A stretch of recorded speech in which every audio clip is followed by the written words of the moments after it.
నిజంగా 9 మంది దాకా చనిపోయారయ్యా బాధితులు. నిజంగా అమాయకులు. నా శివ, నా తమ్ముడు అమాయకుడు, మధుకి ఏ పాపం తెలీదు అన్న మంగ్లీ ఎక్కడికి వెళ్ళింది? ఏమి వచ్చి చెప్పచ్చు కదా, ఇంతమంది చావుకి కారణమవుతుంది. మరి ఆమెకి పెద్ద హస్తం, ఎంత పెద్ద హస్తము, ప్రతి ఒక్క దాంట్లో నేను చెప్పుకుంటూ వచ్చాను. ఇంత పెద్ద హస్తాలు ఆమె వెనకాల ఉన్నాయి కాబట్టే, ఆమె బయటికి రాకుండా సపోర్ట్ చేస్తున్నారు కాబట్టే 150 కోట్లని మనం అనుకున్నాము. 100 కోట్లు 100 అన్నారు, ఫస్ట్ 150 అన్నారు. ఇప్పుడు స్కామ్ అది ఎంత పెద్ద ఉంది తెలుసా? 1000 కోట్లు, 1000 కోట్ల వరకు పోయింది. నువ్వు వచ్చి లేదమ్మా, అరే ఏంటి చీ నాదే తప్పు లేని వాళ్ళు ఇన్ని రోజులు దాక్కోవాల్సిన అవసరం లేదు. నువ్వు రా ముందుకి. నీకు ఎక్కడంటే ఏంటి, మొన్న ఒక విషయం తెలిసిందయ్యా మాకు. దుబాయ్లో ఒక విల్లా, కర్ణాటకలో 10 ఎకరాల కాఫీ తోట, అక్కడొక విల్లా.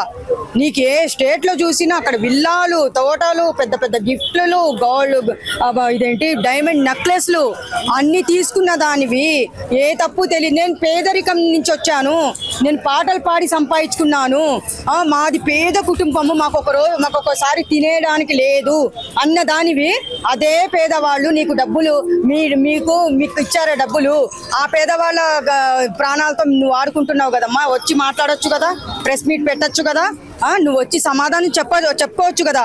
మరి ఏ సపోర్ట్ లేకపోతే ఆమె ఎందుకు రావట్లేదు?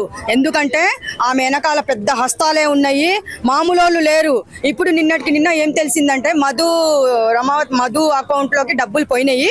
ఆయన అకౌంట్లో నుంచి శివ అకౌంట్లోకి 3 సార్లు ట్రాన్స్ఫర్ అయ్యిందని చెప్పేసి పోలీసులు తెలుసుకోవడం జరిగింది. మళ్ళీ ఇంకోటి ఏంటంటే బ్యాంక్ కూడా ఫ్రీజ్ చేశారు.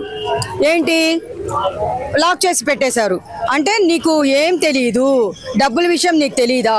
తెలియనప్పుడు నువ్వు వచ్చి మాట్లాడమ్మా తొందరగా. నువ్వు ఎప్పుడు తొందరగా బయటికి వచ్చి మాట్లాడి వాళ్ళ సమస్యలు, డబ్బులు ఎక్కడికి పోయినాయి, వాళ్ళ డబ్బులు వాళ్ళకి ఇస్తే ఉన్న వాళ్ళ ప్రాణాలు నిలిపిన దానివి అవుతాయి. లేకపోతే పేదవాళ్ళ ఉసురు ఎట్లుంటుందో తెలుసా మంగ్లీ? నీకే కాదు, నీ ఫ్యామిలీకి కూడా తగులుతుంది. వాళ్ళ ఏడుపు కానీ, చనిపోయిన ఏడుపు కానీ, వాళ్ళ ఫ్యామిలీ వాళ్ళందరూ ఉసురు నీకు తగలకపోదు. నువ్వు తొందరగా బయటికి వచ్చి నువ్వెంత తొందరగా నిర్ణయించుకుంటే అంత మంచిది. అందరు దుబాయ్కి వెళ్ళింది అంటున్నారు. ఎక్కడ దుబాయ్కి? హైదరాబాద్ దాటి ఆమె ఎక్కడికి వెళ్ళలేదు. ఆమెను దాచిపెట్టాలంటే చాలా మంది దాచిపెడతారు. ఎందుకంటే పెద్ద పెద్ద వాళ్ళు ఉన్నారు ఆమె వెనకాల, హస్తాలు ఇంత పెద్ద హస్తాలు ఉన్నాయి. అది అంటే ఇప్పుడు కొంతమంది ఎలా పాయింట్అవుట్ చేస్తున్నారంటే, తండల్లో ఉండే వాళ్ళ దగ్గర ఎవరిని అడిగినా 50 లక్షలు, 1 కోటి, 2 కోట్లు ఇచ్చినామంటున్నారు కదా. సో తండల్లో అంత డబ్బు ఎక్కడిది? వీళ్ళు ఏం చేసి సంపాదించారు? వీళ్ళు ఏదో 50,000, 1,00,000, 2 లక్షలు, 5 లక్షలు ఇచ్చింటారు. బట్ ఇప్పుడు ఎక్కువ డబ్బులు వస్తాయని వీళ్ళు కావాలని చెప్తున్నారని కొంతమంది అంటారు. దాని మీద ఏమంటారు? ఇప్పుడు ఎక్కువ డబ్బులు వస్తాయని కావాలని చెప్పినా గానీ పోలీస్ డిపార్ట్మెంట్ ఒకటి ఉంది. ఎందుకంటే పోలీస్ డిపార్ట్మెంట్ అది కరెక్టా కాదా అని నిర్ణయించడానికి పోలీస్ డిపార్ట్మెంట్ ఉంది. కానీ ఇప్పుడు ఆయన మధు అనేటాయన అదే ఊర్లో ఇప్పుడు నిన్న సంపత్ నాయక్ వాళ్ళందరూ వెళ్ళిన చోటికి 100 కోట్లు పెట్టి ఒక బిల్డింగ్ కట్టిస్తున్నాడు. ఒక బిల్డింగ్ కట్టించినప్పుడు కట్టలు డబ్బులు ఎక్కడి నుంచి వెళ్ళినాయి? ఆ బిల్డింగ్ లో ఉండి వీళ్ళు పార్టీ చేసుకోవడము, తాగడము, తిని తందనాలు ఆడి తాగడానికి ఆ బిల్డింగ్ యూజ్ చేసుకునే వాళ్ళు. ఆ సంచులు డబ్బులు వాళ్ళు ఫోన్ పే కాదు, బ్యాంక్ అకౌంట్ కాదు, మాకు క్యాష్ రూపంగా ఇవ్వండి అని చెప్పేసి వాళ్ళు చెప్పడం జరిగింది. అలాంటిది ఆ సంచులు కూడా ఎవరైతే ఉన్నారో ఆయన చెప్పాడు. ఎన్నెన్ని కోట్లు నేను బ్యాగు నేనే తీసుకొని పోయి ఇచ్చానని చెప్పేసి చెప్తున్నాడు ఆయన. ఇప్పుడు నువ్వు చెప్పినట్టు కరెక్ట్ నాయన. ఇంత డబ్బు కోసం ఆశ పడితే మాత్రము వాళ్ళు కూడా నష్టపోతారు. మీరు ఎంత ఇచ్చారో అంత మాత్రమే చెప్పండి. వాళ్ళు మీకు అంతకంటే అంత డబల్ ఇస్తామన్నప్పుడు మీరు ఎంత ఇచ్చారు? 10 లక్షల, 50 లక్షల, 1 కోటి రూపాయల, అంతవరకు చెప్పండి. నేను 10 కోట్లు ఇచ్చాను, నేను 20 కోట్లు ఇచ్చానని అబద్ధం మాత్రం చెప్పకూడదు. అంటే ఇప్పుడు కొత్త ఫోటోలు కూడా బయటకు వస్తున్నాయి, వైరల్ అవుతున్నాయి. ఇన్స్టాగ్రామ్ లో కావచ్చు, ఫేస్బుక్ లో కావచ్చు, మంగ్లీ తోటి దిగిన ఫోటోలు.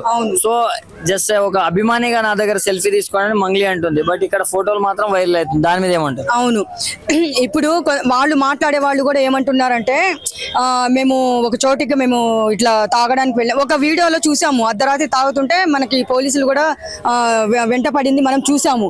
అది ఫేక్ కాదు. ఇప్పుడు సెలబ్రిటీ అన్నప్పుడు వాళ్ళు ఫోటోలు దిగడానికి అవి వేరుంటాయి. కానీ వీళ్ళు ఎక్కడెక్కడ కలుసుకుంటారు, వీళ్ళ టీం ఎక్కడ ఉంటది అని చెప్పేసి వీళ్ళకి ఒక ప్లేస్ ఉంటది.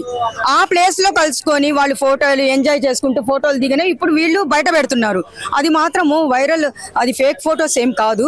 వీళ్ళు ఈ టైంలో ఇక్కడ ఉన్నారు, ఆ టైంలో అక్కడ ఉన్నారు అని చెప్పేసి సంపత్ నాయక్ కూడా మొత్తం ఎవిడెన్స్ తో పాటు చూపిస్తున్నాడు.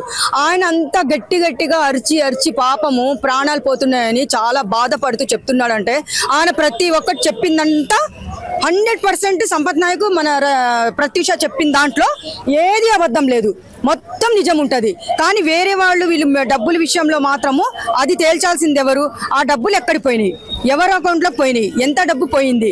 కానీ డబ్బులు పెట్టిన వాళ్ళకి వాళ్ళు పెట్టిన డబ్బులు వడ్డీతో సహా తిరిగి ఇచ్చేస్తే ఈమె ప్రెస్ మీట్ పెట్టి బయటకు వచ్చి అదే చెప్తున్నాము. అందుకని ఇప్పుడు పోలీసుల మీద ప్రెజర్ పడుతుంది కాబట్టి ఇప్పుడు చాలా మంది ఏమంటున్నారు, పోలీసులే సపోర్ట్ చేస్తున్నారు, పోలీసులే కాపాడుతున్నారు, ఇటు రాజకీయ నాయకులు ఇటు పోలీసులు ఉన్నారు, వాళ్ళ హస్తాలు లేకపోతే ఈమె ఇన్ని రోజులు ఎక్కడుంది, ముందుకు వచ్చి ఎందుకు మాట్లాడడం లేదు అని అడుగుతున్నారు. ఇప్పుడు ప్రెజర్ ఎవరి మీద పడుతుంది, వాళ్ళ మీద పడుతుంది. పోలీస్ డిపార్ట్మెంట్ గాని ప్రభుత్వం గాని కరెక్ట్ గా వీళ్ళు డిసిషన్ తీసుకొని ఎవరు డబ్బులు వాళ్ళకి ఇప్పిస్తే మాత్రము న్యాయం చేసిన వాళ్ళు అవుతారు. అందుకని తొందరగా ఏదో ఒకటి చేసి స్పందించి పేదవాళ్ళకి హెల్ప్ చేయండి అని కోరుకుంటున్నాను. అంతే.